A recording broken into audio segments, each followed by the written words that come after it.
continuando en Comunidad Minera, hoy con la primera entrevista con el geólogo Javier Rodríguez Méndez, director del Observatorio Sismológico Loyola. Javier, bienvenido a Comunidad Minera. Muchas gracias, Víctor. Gracias por recibirme en tu programa nueva vez. Ya van como 4 o 5 veces, me parece, ¿no? No. Tú estás viendo aquí del año 2015, Javier. He venido como sismólogo, he venido como minero, he venido como geólogo también y he venido a apoyarte también a entrevistar, me parece. Sí, me ayudaste en un principio. Sí. Cuando empezó Comunidad Minera, Javier era un colaborador muy activo, pero después nos abandonó y nos dejó solo, pero está bien, Javier. Javier Rodríguez estudió conmigo, hicimos el proyecto final de la carrera de Geología y Minas y nos graduamos en el año 1981 en la Universidad Católica Madre y Maestra. Él se ha dedicado a la minería no metálica, ya está retirado ya. Así es. Ya me acabo de retirar, sí. Acaba de retirar, pero sí se mantiene activo dirigiendo el Observatorio Sismológico Loyola y quizá es el sismológico con más yo diría que sismograma. Yo diría que es el sismológico más robusto que tiene el país. Realmente. ¿A qué tú llamas robusto? Bien? Bueno, robusto, mira, leemos 30 sismógrafos, de los cuales 15 son propios de Loyola, que están distribuidos en el norte de la isla y en el sur también. Después, el resto de los sismógrafos los leemos de los haitianos, de los puertorriqueños, de la UAS leemos unos cuantos, y después también del Servicio Geológico de los Estados Unidos, de Jamaica, de manera que tenemos una red compacta aquí en la República Dominicana de cerca de 20, y los otros 10 entre Puerto Rico, Haití y los demás. Javier, ¿por qué es que dicen que hay tanto problema? Que hay una alta probabilidad de que vaya a ocurrir un sismo, o que se repita un sismo similar al que ocurrió en Haití en el año 2010. Bueno. Sí, mira, realmente el riesgo es alto. La isla está propensa a terremotos porque tú sabes que estamos en el borde de una placa tectónica y en el borde de la placa es donde se generan casi el 80% de los terremotos del mundo. De manera que todo lo que es unos 30 kilómetros al norte de Puerto Plata y unos 30 kilómetros al sur de Puerto Plata, esa es la franja que es el límite de la placa tectónica norteamericana y la del Caribe. Y ahí es que se genera la mayoría de la sismicidad. Nuestros sismógrafos ahí es que están detectando muchos sismos. Pero eso es bueno. Eso es bueno de que haya muchos sismos, porque eso indica que la energía se va liberando poco a poco. ¿Cómo? Sí, exactamente. ¿Y dónde tú leíste eso? Sí, no. O sea, Javierito, yo he leído lo contrario. Grandes eventos, grandes terremotos vienen de grandes fallas. Y en la medida que tú acumulas muchos pequeños sismos, eso quiere decir que los grandes terremotos no son esperados. ¿Por qué tú me provocas, amigo, eso? Yo que vivo leyendo Más preocupación tiene que tener en los lugares donde hay vacío sísmico, donde no hay sismo, que ahí la energía está acumulada y ahí de repente puede venir. Tú me estás provocando y dije, bueno, ya me pusiste a pelear contigo en público. Javier, pero en Haití fue una falla que ni siquiera se sabía que existía. La falla siempre ha estado ahí, pero nunca ha habido instrumentación, de manera que tú no sabías, tú no sabías qué sismicidad había. Esa información es nueva. Esa información es totalmente nueva. Pero lo que me da a mí es que cuando tú revisas los últimos sismos en la falla de San Andrés, California, ocurre también que son fallas que no se esperaban que estaban ahí tampoco y tienen los mejores equipos del mundo. Mira, el tema de la falla de San Andrés, al igual que el tema de la falla septentrional, son del mismo tipo de falla, que tienen características muy parecidas, es que realmente, por lo general, los geólogos, lamentablemente hemos catalogado la falla como la única causante de los terremotos, pero ven una falla como una línea, la ven como una línea dibujada de algunos 5 metros de ancho como mucho, ¿no? Pero hoy en día una falla como la de San Andrés, una falla como la de Enriquillo y la falla de septentrional es una zona de falla. Y esa zona de falla puede tener hasta 30 kilómetros de ancho. De manera que todos sus ramales son los que han estado disparando y los que han estado generando terremotos últimamente. Lo que yo veo es que, bueno, tú dijiste que en la parte norte tenemos el contacto de la placa del Caribe subiéndosele a la placa de Norteamérica. La norteamericana exactamente se mete por debajo de la caribeña. Sí. Entonces, ya es un sistema ya que te genera movimiento. Y ese movimiento te va a provocar terremotos eventualmente. Pero también acompañado por esa falla lateral que se llama la falla septentrional, que es un movimiento lateral, no un movimiento vertical.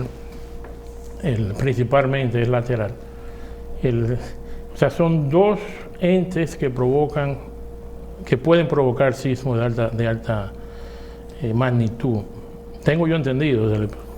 Corrígeme si estoy errado. Nosotros como Loyola hemos, de los resultados que hemos tenido, de los dos grandes resultados que hemos conseguido después de 12 años de investigaciones y de monitoreo, han sido: uno, la falla Enriquillo se proyecta hacia la República Dominicana, pero no pasa de Jimaní. Esa falla que antes se pensaba y estaba mapeada, que llegaba hasta Asua, nosotros hemos reportado y registrado de que la falla está apagada, la falla está prácticamente anulada. Se ha limitado a pocos eventos sísmicos pequeños, menores. O sea, esa falla no representa ningún peligro grande del lado dominicano. Por igual la falla septentrional. La falla septentrional sí sigue siendo una falla que entra por Montecristi y sale por la bahía de Samaná. Pero esa falla siempre ha sido catalogada como una falla de desplazamiento lateral, o sea, una falla de rumbo, donde el bloque norte se mueve hacia el oeste y el bloque sur de la falla se mueve hacia la derecha. Esa falla no tiene esas características actualmente, y más aún, la falla está muy segmentada, de manera que si tú tienes una falla que no es muy larga y está segmentada, eso quiere decir que tú esperas terremotos pequeños. Antes se pensaba que era una línea continua que venía desde el sur de Cuba, pasando por el sur de la Tortuga, entrando por Montecristi y saliendo por allá, pero la falla está muy seccionada. Y peor aún, las secciones son de dirección norte-sur, de manera que eso implica que los esfuerzos que están viniendo en el centro de la isla, véase entre Montecristi y San Francisco de Macorís, son esfuerzos que van dirigidos hacia el norte, de manera que esa falla septentrional se está frenando. Está frenada, está trancada, está limitada en su desplazamiento lateral como se pensaba. Entonces, con eso que tú estás diciendo aquí hoy, el miedo que había de que un sismo acabaría con el Cibao. Nadie puede predecir un terremoto, pero realmente yo no espero un gran terremoto sobre la falla septentrional, y mucho menos en la zona central. Puede ser posible que desde San Francisco hacia el Canal de la Mona o desde Montecristi hacia la parte norte de Haití, sí puede hacer que la falla tenga actividad y pueda provocar un gran terremoto. Pero en el centro ella está trancada, está frenada. Entonces tú estás diciendo que el problema grande que continúa siendo el sur, entonces. El norte, el contacto de la placa norte con el Caribe. La Hispaniola. Exactamente, la falla norte de la Hispaniola. Ese es el gran peligro que nosotros estamos presentando aquí. Sí. Esa fue la que originó el terremoto, el maremoto, el tsunami de Matancita. El terremoto de 1946 que generó un tsunami en Matancita, donde se metió el mar con olas de 2.5 metros de altura.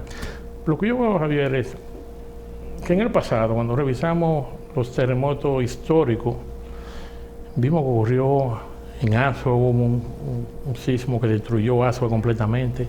La Vega, la ciudad de La Vega Real, también la destruyó.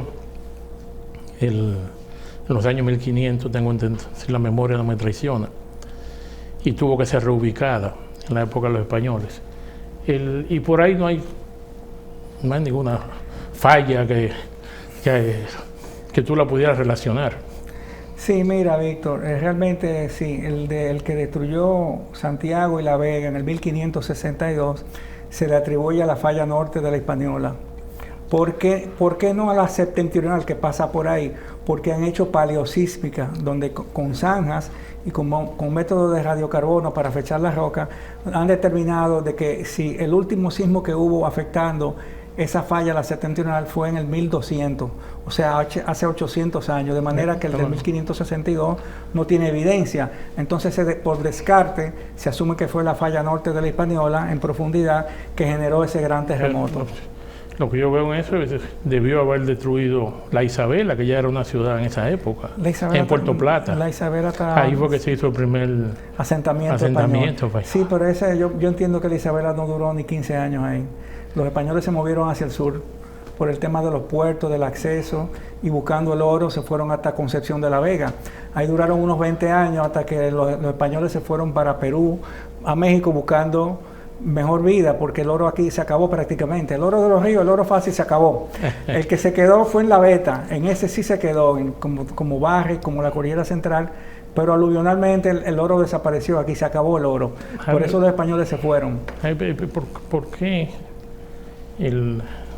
Bueno, siempre me pregunto, ¿qué estamos haciendo aquí en República Dominicana para prepararnos para un gran sismo?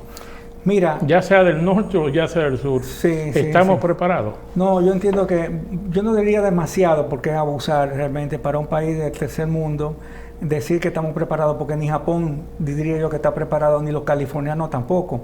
Pero yo entiendo que hay una institución que ha hecho un gran trabajo, que es la Oficina Nacional de Evaluación de Edificios Sísmicos y Públicos, que es ONESBIE, y realmente se han evaluado muchas, por no decir la mayoría, de las edificaciones públicas. Se conoce ya que también edificaciones corren el riesgo, y se está a la espera de presupuestos para reforzarlo, para hacer lo que le llaman retrofit, mejorar la estructura, pero se tiene conocimiento de las estructuras que son débiles, que han sido hechas fuera del código sísmico actual, que hay que reforzarla. Y entiendo que se han hecho anualmente, creo que se hacen 2 simulacros de terremotos también. Hay mucha información en las escuelas ya. O sea, que se está creando conciencia. Sí, en octavo, antes, esto es algo reciente, Víctor. En octavo ya hay una materia que se llama, creo que de Ciencias Naturales, donde se le asigna la primera parte del semestre del año, la primera parte del año escolar, es a temas de mineros, geología, medio ambiente y preparación ante terremotos. O sea, en ese sentido, nosotros los profesionales de la geociencia estamos muy bien respaldados por el Ministerio de Educación. O sea, yo entiendo que se está haciendo un trabajo muy, muy bueno en el país. A mí, ¿cuál es el problema que hay? Que no se ha podido diseñar un método que pueda predecir exactamente cuándo que va a ocurrir ese gran sismo. Mira, se dice que los grandes sismos sí pueden ser predecidos a través de los satélites, donde ellos tienen una captación de los iones, y cuando hay un exceso de cierto tipo de iones, casi siempre suele suceder un gran terremoto, pero un gran terremoto. Yo no creo que en República Dominicana vayamos a tener un gran terremoto realmente, por el sistema de fallas que tenemos. Como te dije al principio, no son fallas muy grandes. No hemos tenido nunca un terremoto grande, porque ese de 1946 fue un terremoto registrado en 7.8 y todavía está en discusión si ese fue la magnitud que tuvo, ¿no? Acuérdate que un terremoto de 7.8 es un terremoto muy destructivo, y en ese terremoto no murieron ni 100 personas, en el terremoto del 1946, y no hubo grandes edificaciones, tampoco las había, ¿no? Pero realmente lo que pasó fue mínimo para lo que pudo haber ocurrido con un terremoto de 7.8. Te recuerdo que el terremoto de Turquía de hace un año fue de magnitud 7.8 y ya tuviste lo que pasó. Entonces compara ese con el que hubo aquí en el 46, de manera que la lógica te dice que hay un problema con la magnitud. Tú estás muy optimista hoy.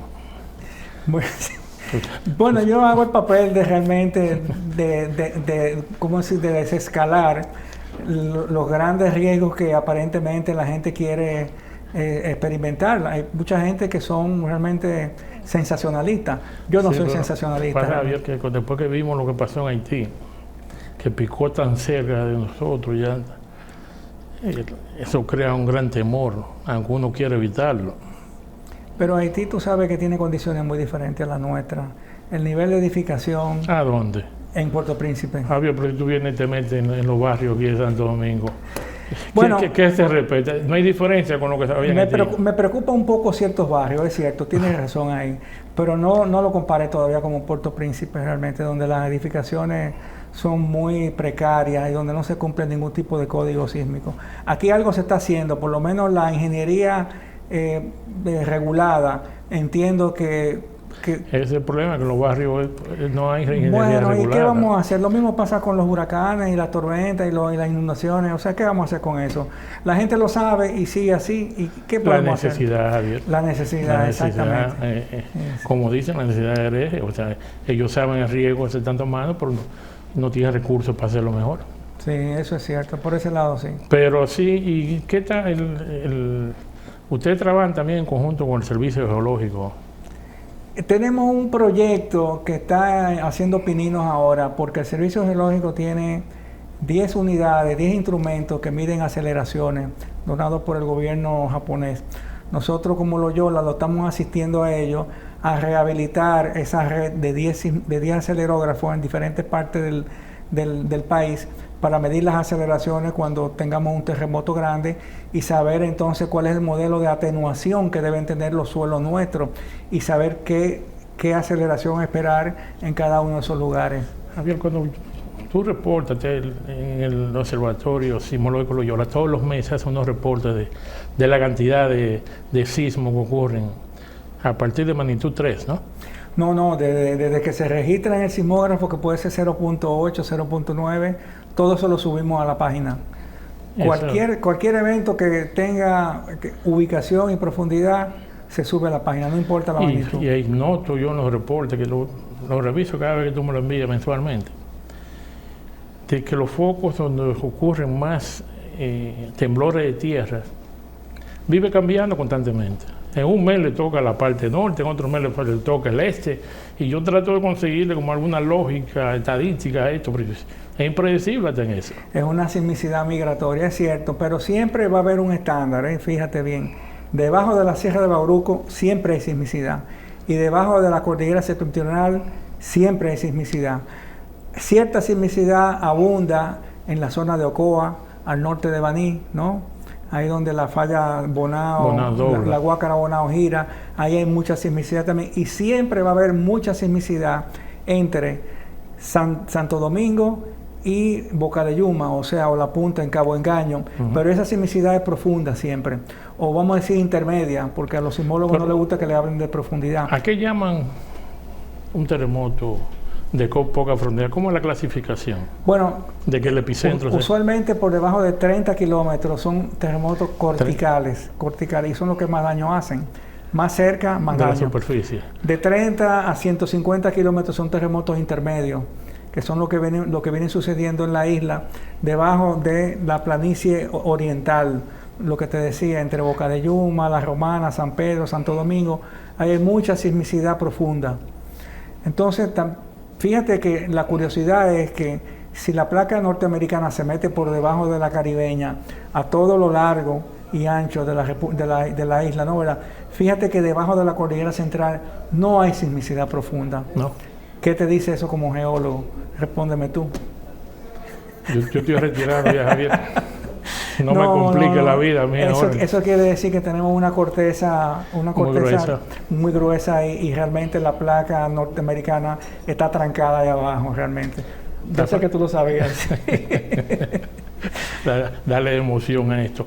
Mira, Javier, pero yo insisto que tú estás muy calmado y muy tranquilo. O sea, cuando yo escucho los otros, entre comillas, expertos dominicanos, y se refieren a los riesgos sísmicos, como que se causan más temor. No sé si es. Mira, la posición más cómoda es decir que viene un terremoto grande. Si viene, todo el mundo se acuerda de él. Si no viene, nadie se acuerda, ¿no? Ahora, decir que no viene un terremoto grande es más complicado, es más riesgoso, porque realmente si ocurre algo, tú quedas mal. Predecir un terremoto es muy difícil, pero podemos saber, ya con la información que tenemos, podemos saber dónde puede surgir y de qué magnitud puede surgir. Al menos eso es lo que nosotros pensamos, ¿ves? Javier, se me ha acabado el tiempo hoy. Ha sido muy corto este tiempo de nosotros conversando sobre este tema. Hay que ponerte una hora entre tú y yo hablando del tema. Y tengo que agradecerte. Me quedé con más de la mitad de la pregunta sin hacer. Así que de aquí para enero te veo nuevamente acá. Volvemos otra vez. Dios mediante, a veces lo hacemos de una hora. Muchas gracias por venir a compartir con nosotros. Bien, a ti. Regresaremos en breve después de la pausa comercial.